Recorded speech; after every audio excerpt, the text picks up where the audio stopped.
it's later in the year now, so it's dark outside now. It has gotten later in the year. It's dark.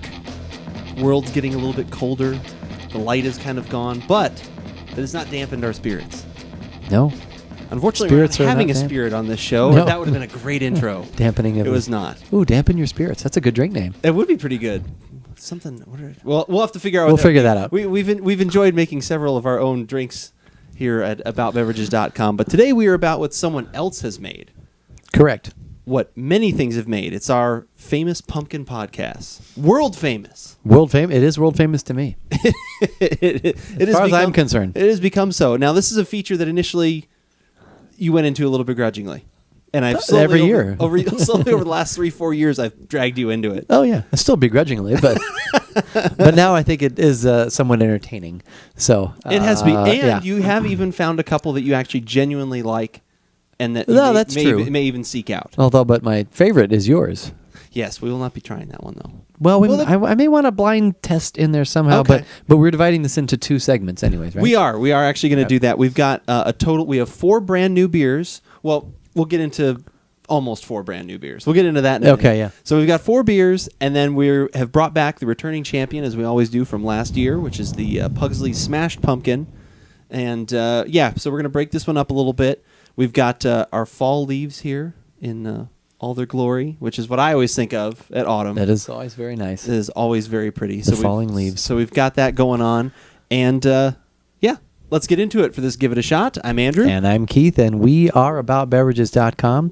And the beverages we're about today are they're pumpkin in one form or another, pumpkin beers that we're going to be trying.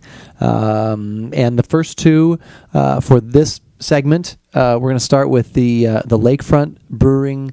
It's a pumpkin lager, the only lager brewed in the world. Pumpkin lager brewed in the world. The only pumpkin lager in the world. And then we've got the Pumpkick, right? Pumpkick. Yes. Pumpkick from New Belgium. Yeah, and the extra kick in the New Belgium is that they actually use cranberries. So that's the little added note there. But one of the things that we kind of figured out early on, and we try and make a little bit of a criteria, is that we've realized that you really got to have real pumpkin actually in your pumpkin beer, and so all of these do have that. You can't just take a lager or take your ale and just throw some spice. You can, but people do. We don't want that, and we don't like those. They are never good. They are never like anything that you want. It's like they just take some just regular whatever and add spices. Not happening. And yes, Halloween has passed. One of the places where you think of pumpkin, but there's still another big pumpkin holiday out there, and some of these beers we may find, and then we'll let you know that they may make excellent pairings at the Thanksgiving table or as a precursor to the Thanksgiving meal, but we'll discuss that as we go along. Yeah, definitely. I know actually even last year, the winner from last year, we even noted that it almost had some pumpkin pie notes, like some crust and some things like that. So definitely that's one of our niece's favorite. Yes, Alana does love that pumpkin beer. She loves the pumpkin beer, and she likes the Dogfish one too, which is also one of our favorites and still is, but just got a little overshadowed last year. Got edged out last year. All right, so let's go ahead and let's start with the lager, because I'm assuming this is going to be the lighter of the 2. Yeah, and I had forgotten, and you had actually forgotten. Oh, yeah. We'd forgotten. We've tried this. This is a returning entrant from a previous pumpkin beer podcast. And by accident. But it was totally by accident. And but it was 3 years ago, you said? 2010. So 3 years ago we tried it. I didn't read our notes. You at least looked at our rating. I did look because I wanted to see we had given it a 1. And but it was intriguing. I'd actually read about in one of the little things where they were talking about beers, and actually my Men's Health magazine picked 3, and this was one of them. I just happened to see it at Total Wine, and I grabbed it. And totally forgot we'd already had it. So we're just gonna try it again. And I didn't realize it till today when we were putting together kind of the finalization of this show. And also I was like, wait a minute, I have graphics for this beer, and then I realized coppery orange. Yeah. As I lifted it up, I already could smell the whiff of the spices. It was already hitting my nose just even doing the lift. It might be a little more stuff than you are, because I hadn't quite gotten that. But they're there. Yeah, they're definitely there. Some little brown sugar, like so something sweet, something like that in there. Definitely cinnamon. Yeah, there's a little nutmeg in there. Yeah, there's that not too much clove. Spicier, that like almost peppery in it a little bit. I mean, I don't think they probably put pepper in there, but that sharper sort of spice. There is a little sharp note. No, I totally agree. So that's interesting. I think it's a very nice balanced aroma. That smells pretty good. Yeah, I agree. If you let that hang in your mouth a little bit, you get that pumpkin. Yeah. But you don't get it initially, I don't think. You get the spices, but then if you let that hang in there, you get the spices and the sweet, and then it kind of finishes with the squash flavor, that kind of pumpkin, just kind of... I still get some peppery. Mild flavor. There is like something a little spicy on the back. Maybe maybe a little ginger, maybe? Oh, maybe that, some ginger in there, I bet. Sorry. That's probably what it is. You think so? Probably, yeah, I would. I mean, you could put... I mean, that's totally something people do, like in a chai or something like that. Sometimes I combine those two things when I think of chai spices and that kind of blend. And with pumpkin beers, they have a lot of things in common where sometimes they kind of overlap. I think where it didn't make me think of ginger because there wasn't a lot of like heat per se, but I think you get that lower, like sort of stronger spice from that, and then just some higher notes. That's not bad. No, that's actually not too bad. Is this what we said a year or 3 years ago? I'm guessing probably about that because, like I said. Here we are, right? No, I'm just kidding. Yeah, and then let's watch the video. you watch a video within a video. You can go back in the archives and check that out at AboutBeverages.com. We've got that there. Yep. I don't know too much about lagering, or I would speak to that and how it would work with an ale, but I honestly don't know too much about it. They have some information on their site, which we'll have a link to in the link lounge at AboutBeverages.com. But yeah, I don't. So the lager, that's the bottom. Correct. Fermenting. Okay. Yeah. So and they do it for 4 weeks, whatever that. Like I said, I'm not sure if ales. You want to educate us? Yeah, you want to give us a little bit more. Like I said, I only usually deal with ales, so I don't know too much about it. Yeah, but I'm surprised there is more depth in this than I usually would get out of a lager. Of most lagers that I have. Yeah, well, and maybe that makes it a good sort of foundation, a good neutral. To add these spices, I don't. It could be. I'm not sure. I don't know. But yeah, who's got lagerific information for us, please. Lagerific. Share it with us. It's almost like logarithmic. Logarithmic. Oh, that'd be pretty good. Logarithmic. If someone did like a breakdown of stuff about lagers and they did it like in a mathematical kind of. Okay. Or maybe that's your new. But you don't make lagers. So. I don't. No. Well, Jason's a numbers guy, yeah. So you should. Yeah, you guys should look into lagers. Logarithm. If we could only create. Oh, and spell it RHYTHM. Rhythm. Somehow logarithm. Yeah. Oh, I like this. Logarithm. We're going to workshop this after the show. I like this already. But you're going to have to make lager. We are moving on to the... make lager, not war. Okay, go ahead. Make lager. I like that too. Do you have any more? This is good. We're going to have all kinds of lagers. Make lager, not war. Logarithm. That's all I got right now. Okay. At some point, I bet you're just going to yell one out at some point. I probably will. Okay. Well, let's move on to the New Belgium. It's their Pumpkick, which is their fall seasonal, and as it says right on the bottle, it is brewed with pumpkin juice, which is a little interesting to me because, like I said, usually I work with and I read other people working with pieces of pumpkin, the actual mash or whatever. So this is pumpkin juice and cranberry juice along with spices. Now they haven't done a pumpkin beer in the past. Usually their seasonal there for a while was the Hoptober. Yes, which out of place. Liked, but it was out of place. We felt. But they haven't done anything seasonally like this. To me, this is obviously seasonal. Whereas the Hoptober was it's a cute name and there was hops in October. But what was it last year? Wasn't it? There was a different one last year. Was it? 2 years ago, it was the Hoptober thing. I thought 2 years in a row it was Hoptober because I thought I remember. I thought they had a red Hoptober. Didn't they have a red Hoptober and something else? They had a couple the red Hoptober. Yes, 2 years ago, we didn't like that, said it was out of place. Then they changed it, and we said, oh, they were listening to us, and we talked about that. And did we review that one, too? Yeah, we did. Okay, that one was better. We'll all go into the archives. We have to keep going. We're all going into the archives. Sad when you have this many beers and you forget. That's what happens when you have this many beers. You forget. Okay. Wait, did you just say that? No, I forgot. What? So you're saying I'm redundant. So you're saying that's a clear. Wow, that is clear copper. Yeah. That's copper. That's a new copper penny. Yeah. Yeah, very clear.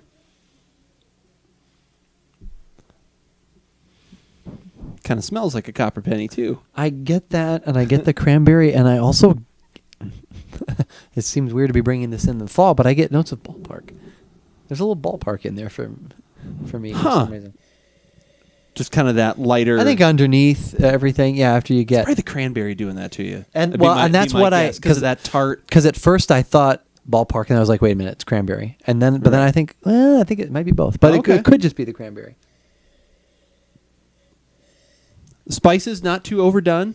They are in there, which is kind of nice. Yeah, there's a little something, but I would agree, not much at all. I like. Yeah, definitely get a little bit of the cranberry. And yeah, for me, it is like smelling like a new piece of metal, like a copper penny, which I'm sure is also the cranberry. You know, that tart, just kind of that metallic kind of smell, which I think is what ties, at least for me, I agree with like a little bit of that. You know, what we think of when we have a beer at a ballpark. Sometimes you get that. I like how they have a plastic cup. How they have to let it linger. They had to let it linger. The cranberry. Yeah, I like it. That's good. Okay. All right. Oh, and that actually would have tied in perfectly too if we had actually gotten these out before Halloween, because one of their songs, Zombie, White Zombie. Oh no, that's just Zombie. No, Cranberries do. And Zombie, yeah. Zombie. Well, White Zombie's always no, okay. I know. I used to throw white in there when I would sing that song. White Zombie. Shall you finally taste? Yeah. I definitely get the fruit. Spearmint or fruit? I definitely get that. Fruit, please.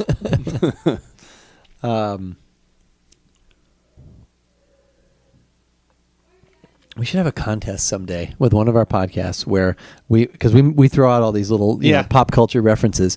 We need to count them, and then we'll have a contest and have people see if they send in either how many we got or something, I don't know, and then whoever comes the closest. They have to, but they have to mention what reference it is. Yeah, at least the show or the movie or You don't have to say it like what time space, but just be like, okay, the first one you did was this, second one you did was this. It was from Cheers. This one's from okay. I like that. That's pretty good. Just I'm gonna have nothing at the end of the show, but I now know. I'm loaded up. No, you're on fire. We're front loading this whole thing. That's right. The next podcast. Fruit forward, just like this beer. Yeah, actually it is. It's not really fruit forward, but it's fruit elevated. It is fruit elevated. That tart tangy really does come through, which is very nice. I actually like that. The spices still stay kind of muted. Yeah.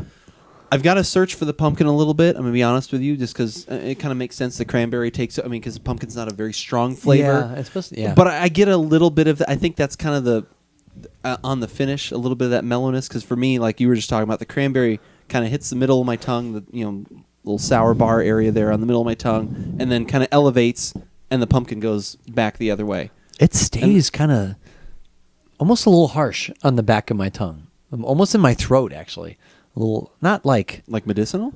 No, like bitter almost, like. Wonder what kind of hops. Bit from that see if cranberry. they say what kind of hops they used in here. I bet it's the cranberry. We sell 100% cranberry juice at Trader Joe's. Yeah, that kind of cranberry and does if have. You drink that on straight. Oh wow, that's strong. Yeah. So and that would explain why it probably just, like I said, dominates everything. Lemongrass. Oh, a little bit of lemongrass in here. They also use. We neglected to mention, which I'll just throw out here really quick. This one is. Oh, I had just seen it. Figures as I pick up the bottle. This one is 6% alcohol, and I believe this one is 5.8. Okay. So both around 6%, depending on your beer drinking skill, sessionable. That's right. Could be. Yeah, they could be, or they might not be. I kind of like that. This is almost it's very unique. It's always that interesting thing where it's like, do I want a 6-pack of this? Right. I don't know. Yeah. But it is very unique, and I think they did a good job with a balance of all those things. The cranberry, even though that is the most dominant thing, and I agree with you, there is a little bit more, at the back. It doesn't overwhelm too much. No. You know what I mean? That could have been something that could have been way too much. Yeah. It is literally a kick. I think it's fairly accurately named. A kick in the palate. That's right. That's the palate. Okay. So this is a pretty good start. It is. Yeah. All right. So these are the first 2 of 4 that are going to try and go for the title of Best Pumpkin Beer 2013. Okay. All right. So we've got these 2. So coming up next week, we'll have another 2. And then we will also try once again the Smashed Pumpkin. Which could still be the champion. Which still could be the champion. Yeah, Dogfish won it a couple years in a row for us. We didn't bring the Dogfish back this year, did we? Well, because it lost. Yeah, that's true. That is still one of our favorites. Oh yeah, That is still. That's true. That's still. It's just not true. currently. That's true. It's That's not- right. And this was an accident that this guy came back. Yeah. But I guess we are always. Well, no, it was a mistake because This was a we've- tragedy. No. It was and I mean that only because we've like you're sort of stating, like you are stating, we go for new ones. We're trying not to repeat the same things unless it's the one we liked best from Right. the previous year. Right. So that's okay. So that's correct. Oh, sorry. Yeah. All right. Yeah. You straightened me out. Thank you. That's okay.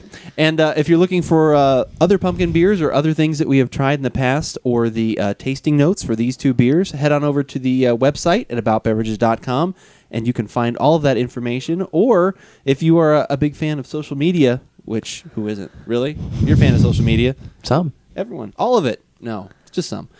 You can definitely follow us on Twitter.